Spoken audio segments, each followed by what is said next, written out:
It was Lord Lever who famously said that 50% of his advertising was wasted and he didn't know which 50%. And I'd love to be sitting here saying that with the retailers we work with, 5% of their advertising is wasted and we know exactly which 5%. The reality is that life is not quite so straightforward. The challenge in the offline world is that data is often hard to come at or is very expensive to get to. In the online world, it's almost the opposite challenge.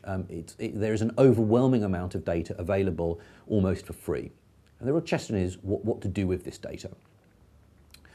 For example, a typical order online may touch 3 or 4 marketing channels. And the question that online marketers ask themselves is how do we attribute the marketing credit for those orders to the various different touch points?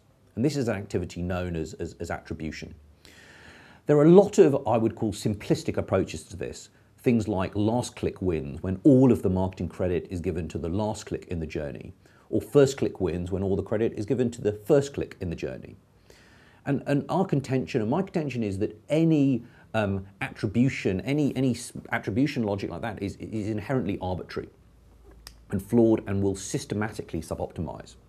We propose a more nuanced approach, and the starting point is to understand channel profitability. Whether we're talking about a marketing channel, a campaign, a particular piece of creative, a keyword, an affiliate, the first thing to understand is this or is this not making me money? The second thing to understand is then what is the sensitivity of that profitability to different attribution logic? So I might be looking at a particular keyword and saying, in the same session, this keyword is losing me money. On a 7-day attribution, it makes me some money. On a 30-day attribution, it makes me a lot of money. And then what do you do? Well, if I find marketing activities that are always profitable on every attribution window, that's great. I should invest in them, I should spend more money, I should drive them. If I find marketing activities that never make money on any attribution window, I should probably stop doing them.